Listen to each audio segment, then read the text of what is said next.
Hey guys, it's your girl D coming at you with another topic on church hurt, and this one is a real doozy.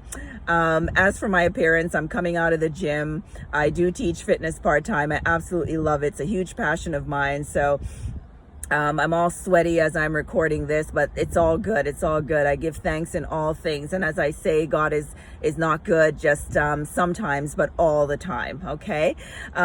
What are we talking about today? Well, my God, those tithes and those offerings. Do you know what they're being used for?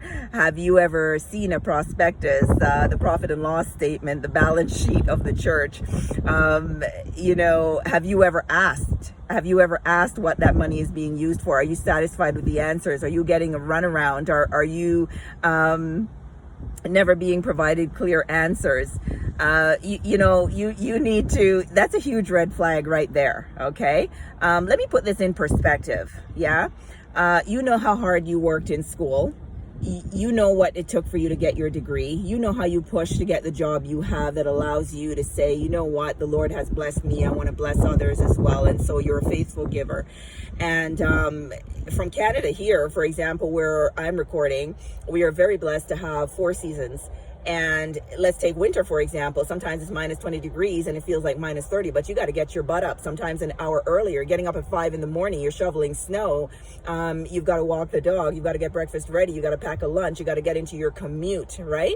And so you know exactly what you've had to do and what you're doing to earn that money. Now, why is it that in some cases you're struggling to pay your mortgage and pay your bills? And when you turn around and you look, your ministers and ministerial leaders, the leadership of the church are driving fancy cars and living in McMansions, and you're struggling. So I know that I'm hitting a nerve with a lot of people, okay? It should never be so. Jesus said, I came to serve, not to be served. He said, foxes have their holes and birds have their nests, but the Son of Man has nowhere to lay his head. Look it up, babies. Look it up. Just hit the search engine and look it up. At the end of the day, the people whose job it is full time to administer your spiritual, health, your spiritual leadership and guidance. Yes, that's their full-time job, and they need to be supported. Absolutely. They don't have the time to go out there and work another full-time job in some instances. Some pastors do it. But so they do need to be supported. However, not that they should be getting fat while, you have no meat on your bones. So you need to think about that. Do you even know how to read a prospectus, a profit and loss statement, a balance sheet? Do you know that it's your legal right to ask for that? Do you know that it's your right to ask for an accounting of where those monies are going? And if you're not happy about it, if you don't agree with it, then you need to be the voice of change.